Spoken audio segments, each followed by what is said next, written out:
Okay. Hi dude and welcome to Telugu anime wood. అందరూ బాగున్నారా? Videos పెట్టకపోవడానికి కారణం ఇంటికి సంబంధించిన పనులు జరుగుతున్నాయి. నాకు అసలు ఖాళీయే లేదు. అసలు ఈ 10 డేస్లో యానిమే కమ్యూనిటీలో ఏం జరుగుతుందో కూడా తెలియదు. చాలా ఎపిసోడ్ చూడలేదు కూడా. తెలుగులో ఏమన్నా కొత్త యానిమేస్ వస్తే కామెంట్ చేయండి. అంతలోకి డీమన్ స్లేయర్ 1 పీస్ ఎపిసోడ్లు అన్నీ కంప్లీట్ చేసుకోవాలి. 2 వారాల తర్వాత వీడియో పెడుతుంది కాబట్టి ఛానల్ కొంచెం డౌన్లో ఉంటుంది. ఈ వీడియో కొంచెం బూస్ట్ ఇస్తూ 50 లైక్లు చేయండి.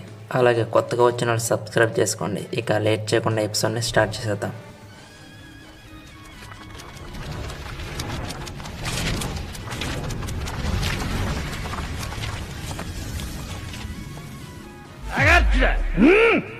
ఎపిసోడ్ స్టార్టింగ్లో లూఫీ, ఓసప్, జోరో, సాంజీ చాపర్ని వదిలేసి వివి, నామి ఒంటిపై యోబాకి వెళ్తూ ఉంటారు. కానీ అప్పుడే వారి దగ్గర విచిత్రమైన సౌండ్స్ వస్తూ ఉంటాయి.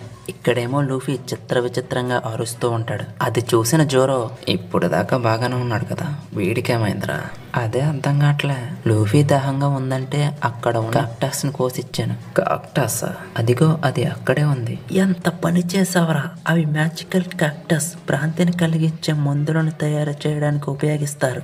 ఇక అది తిన్న లూఫీకి సముద్రం పొంగుతున్నట్లు, సునామీ వస్తున్నట్లు విచిత్రమైన కేకలు వేస్తూ ఉంటాడు.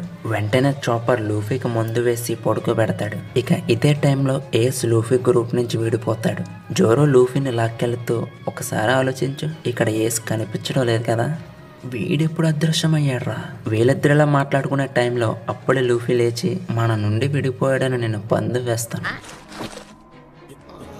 ఎంత ఇబ్బంది పడుతున్నాడో ఏటో మా అన్నయ్య.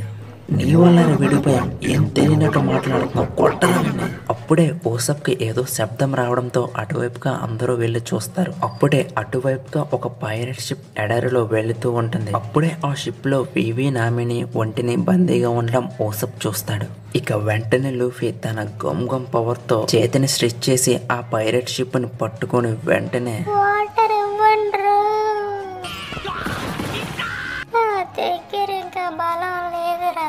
ఇక లూఫీ అలా వెళ్ళే షిప్ పై భాగాన్ని కొత్తగానే అది విరిగిపోతుంది. అదే టైంలో ఏస్ ఉన్న కాడికి ఆ సౌండ్ వినపడుతుంది. ఇక అప్పుడే ఏస్ దగ్గర ఒక జాయింట్ తేలు ఎంట్రీ ఇస్తుంది. ఇప్పుడు నువ్వు వాడుకోవడానికి వచ్చావా? బాగుంది. ఇక లూఫీ దగ్గరేమో, మేము బార్ ఇసుక పైరేట్స్, మీకు సమ్మతమేనా? సమ్మతమే. స్నేహితులను పక్కన పెడితే ఎడారిలో బ్రతిగా ఉండగా ఏమీ తినలేవు. నేను నేలపై ఉన్నదాన్ని దేన్ని వదలను, అన్నీ తినేస్తా. బహుశా అలా తింటే జబ్బు చేస్తుందేమో. అప్పుడే నేను జాగ్రత్తగా ఉంటాను. నువ్వు భలే మాట్లాడుతున్నావు. నువ్వు కూడా పద తినేద్దాం. నేను బార్బరాస్, ఈ బార్బర్స్ అండ్ పైరట్స్ కెప్టెన్ని. నీ పేరు లూఫీ కదా? మీ స్నేహితుల పట్ల ఇలా ప్రవర్తించినందుకు నన్ను క్షమించండి. మనలో మనకి క్షమాపణ ఎందుకు ముసలాడా? తినేద్దాం పద. చూస్తుంటే మనం అందరం ఆకలితో ఉన్నాము. ఇక బార్బరసే ఇలా అనడంతో తన పైరట్స్ అందరూ ఆకలితో ఈ ఎడారిలోనే చావాలని చాలా ఏడుస్తూ ఉంటారు. ఇక వెంటనే బార్బరస్ వారికి ధైర్యం చెప్తాడు. ఇక్కడ ఏసేమో తేలును మండుటెన్నెలో బాగా ఫ్రై చేసి పెడతాడు. నాతో ఆటలు ఎలాగే ఉంటాయి, నీకు ముందే చెప్పాను కదా. ఇక ఏస్ అక్కడి నుంచి వెళుతూ ఉండగా మళ్ళీ మరొకటి ఎదురవుతుంది. అదే ఎడారి బల్లి. ఏస్ ఎటువైపుకి వెళ్తున్నాడో అటువైపుకి అది కదులుతూ ఉంటుంది. ఏస్ని అక్కడి నుంచి వెళ్లకుండా అడ్డుపడుతూ ఉంటుంది. ఇక లూఫీ వాళ్ళ దగ్గర బార్బరస్ షిప్ నాశనమైంది కాబట్టి ఆ ఎడారి నుంచి తప్పించుకోవడానికి వారికి కలప కావాలి. ఆ కలప మెరియాసిస్ ఓఎస్ఎస్ దగ్గర ఉంది. దీనికి కారణం లూఫీయే కాబట్టి దానికి బాధ్యత నేనే వహిస్తానని, ఆ కలపను నేనే తెస్తానని వాగ్దానం చేస్తాడు. బార్బరస్ కూడా ఆ ఎడారిని దాటుకుంటూ ఆ కలప తేడానికి వీళ్ళకి ఇసుక స్లైడర్స్ ని ఇస్తాడు. కానీ దానిలో ఇద్దరు మాత్రమే వెళ్ళగలరు. అయితే అప్పుడే అక్కడికి బార్బరర్ పైరట్స్ లో ఉన్న రాసా వీవీని ఆ కలప తేడానికి రమ్మని ఛాలెంజ్ చేస్తుంది. ఇక వీవీ అలాగే అనడంతో, నామి, సాంజీ నువ్వెందుకు వెళ్తున్నావే తింగరదాని అంటే, అప్పుడే లూఫీ, ఇది బాగానే ఉంది కానీ ఎలా పనిచేస్తుంది? నేను స్లైడ్ని ఉపయోగించి చాలా కాలం అయింది, ఒకసారి ఇలా చేసి చూడు. ఇది చూస్తుంటే ఓడలాగా ఉంది, ఇది ఎలా జరుగుతుంది ఏటో. ఎలాగైనా అమ్మని అమ్మ జర్రుంటే చచ్చిపోదండ్రా. నేను మళ్ళీ వచ్చేసా. ఇక అప్పుడే వీవి, లూఫీ నువ్వు కొంచెం విశ్రాంతి తీసుకో, ఇలా లాగాలంతే. ఇక రాసా కూడా వెనకాలే వెళుతూ ఉంటుంది. లూఫీ ఏమో వీవీతో, వీవీ ఇది భలే ఉంది, దీన్ని అప్పుగా తీసుకుంటే మనం వెంటనే యోబాకి వెళ్ళిపోవచ్చు కదా, ఇసుకను అదుపు చేసుకోవడం చాలా కష్టం. దీనిలో ఎంతో ప్రాధాన్యత ఉండాలి.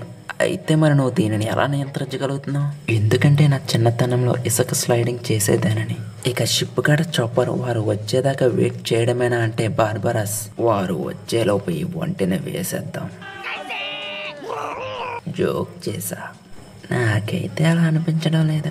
ఇక వీవీ లూఫీ ఉన్న కాడ రాసా ఒక్కసారిగా స్లైడర్తో వారిని ఢీకొట్టి ఇసుక గోయిలోకి పడవేస్తుంది. ఇక వెంటనే అలా జరగడంతో వీవీ దానిలోంచి తప్పించుకోవడానికి ఎంతో ప్రయత్నిస్తూ ఉంటుంది. అయితే రాసా వెనకాల ఉన్నవాడు ఇలా ఎందుకు చేశావని రాసాని అడిగినప్పుడు అదృష్టం ఆమె వైపే ఉంటే ఆమె సురక్షితంగా బయటపడుతుంది.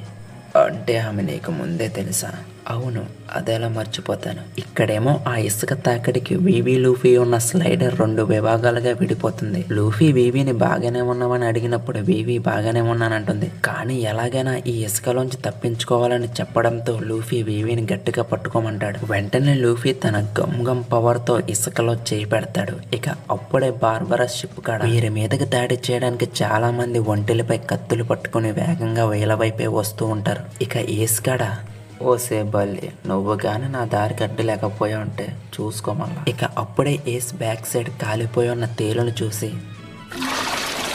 ఇక షిప్ కాడ నామి ఊసప్, ఇంతకీ వీరంతా ఎవరు అంటే వారు ఎడారి బందిపోట్లు, మనలాంటి వారిపై తరచూ పోరాడే తిరుగుబాటుదారులు. ఇప్పుడు ఇది ఒక అంతులేని పోరాటంగా మారబోతుంది. అది వారికి కూడా తెలుసు. వాడి అమ్మ, ఇది నిజమా కథ? వాళ్ళ కథల్లో లేదా? అబ్బాయిలు వారిలో ఒక్కరిని కూడా సజీవంగా ఉంచకండి. ఇక వెంటనే బార్బరా పైరట్స్ క్యానన్స్ని తిరుగుబాటుదారులపై గురిపెడతారు. ఎందుకు అంత భావరక్షణ? ఇప్పుడు దాకా బాగానే ఉన్నారు కదా. ఈ ఎడారి మన ఇద్దరిని ఇక్కడ కలిసిలా చేసింది. ఇక్కడ నువ్వైనా ఉండాలి లేదా నేనైనా ఉండాలి. రారా చూసుకుందాం. ఎడారి ఎప్పుడు బందిపోటులు లేరా పిచ్చోడా? ఈ ఎడారి నిన్ను ఎప్పుడు ఎంచుకోదు. ఇక అప్పుడే ఈ సీన్ లోకి ఒక పెద్ద బీటల్ బండరాయితో ఎంట్రీ ఇస్తుంది. అయితే ఆ పెద్ద బీటల్ ఆ బండరాయిని ఇసుక దెబ్బ ఎక్కిస్తూ ఉంటుంది. అయితే ఇసుక దెబ్బ అటువైపు వాలుగా ఉండడం వల్ల అది నేరుగా దొర్లుకుంటూ తిరుగుబాటుదారుల గ్యాంగ్ లీడర్ మీద నుంచి నేరుగా బార్బరస్ షిప్ వైపు వెళ్తూ ఉంటుంది. అది చూసిన వెంటనే బార్బరస్ వెంటనే ఆ బండరాయిని ఆ షిప్ వైపు రాకుండా ఆపడానికి ఎంతో ప్రయత్నిస్తూ ఉంటాడు. కానీ ఆ బండరాయికి బలైపోతాడు. ఇక వెంటనే జోరో తన కత్తులను తీసి బండరాయిని ఎన్ని ముక్కలైతే అన్ని ముక్కలుగా నరికేస్తాడు. సాంజీ ఏమో ఆ బండరాయి ముక్కలు షిప్ మీద పడకుండా కాళ్ళతో అడ్డుకుంటాడు. ఇక అప్పుడే ఎడారి బందిపోట్ల లీడర్, మిమ్మల్ని ఇప్పటికి వదిలేస్తున్నా, ప్రస్తుతానికి మీ ప్రాణాలు రక్షించబడ్డాయి అమ్మని. ఇది మరీ బాగుంది, వీడేం చేశాడని అంత ఫీల్ అయిపోతున్నట.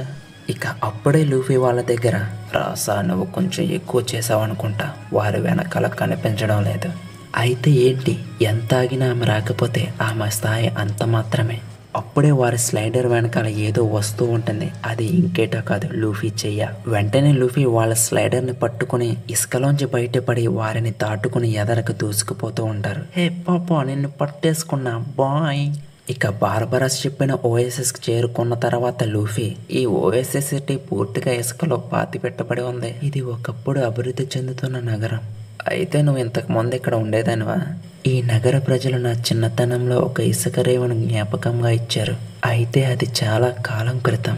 అలాగే ఒకసారి మా నాన్నగారు నేను కలిసి ఇక్కడ నీరు త్రాగాము. అదే విధంగా నేను ఎంతో సమయం ఇక్కడ గడిపాను. వీళ్ళిద్దరు ఇలా మాట్లాడుకునే సమయంలోనే అక్కడికి రాసా వచ్చి, అప్పుడే కదా రాజు మాతో ఒక మాట చెప్పాడు. ఈ ఓఎస్ఎస్కి ఏదైనా జరిగినప్పుడు నేను సహాయం చేయడానికి పరిగెత్తుకుంటూ వస్తాను. ఇది ఎంత చిన్నదైనప్పటికీ రాజ్యం ఏ స్వరాన్ని విస్మరించదు. అప్పుడే వీవి, ఆ చిన్నపిల్లవి నువ్వేనా?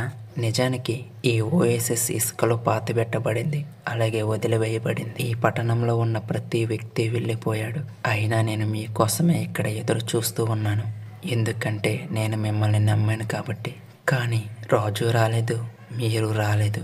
అప్పుడే వేవి, ఎందుకంటే దేశవ్యాప్తంగా ఇలాంటి ఘటనలు జరుగుతున్నాయి కాబట్టి రాజు వీటిని ఎదుర్కోవడానికి ప్రతిరోజు పోరాడుతూనే ఉన్నారు. నేను మీ సాకులు వినాలనుకోవడం లేదు. ఇంత విశాలమైన ఎడారి మధ్యలో నేను మీకోసమే ఎదురు చూస్తూ ఉన్నాను. ఇక చివరికి నేను తెల్లవారుజామున మరియు సాయంత్రం మధ్య తేడాను గుర్తించలేకపోయాను. బార్బరాస్ నన్ను తీసుకువెళుతున్న ఆ సమయానికి నాకు ఏం జరుగుతుందో కూడా తెలియదు. నేను బ్రతికి ఉన్నాననే విషయం నన్ను ఎప్పుడు వేధిస్తూనే ఉంటుంది. కానీ నా తలలోపల ఎప్పుడు ఆ రాజు మాటలే వినిపిస్తూ ఉన్నాయి. ఎందుకు అనేది నాకు ఇప్పటికీ అర్థం కావడం లేదు. విషయాలన్నీ కష్టంగా మారినప్పటికీ నేను ఇంకా దేనికోసం ఎదురు చూస్తూ ఉన్నాను. నన్ను ఇంకా ముందుకు నడుపుతూ ఉంది ద్వేషమా లేదా ఇంకేమైనా, లేక లేని ఆశయమా? ఇదేమిటో ఇప్పటికైనా మీరైనా చెప్పండి. ఇక అలా రాసా ఎంతో బాధతో కుమిలిపోతూ ఉంటే వివి రాసాను క్షమించమంటుంది ఇంతకాలం వెయిట్ చేయించినందుకు.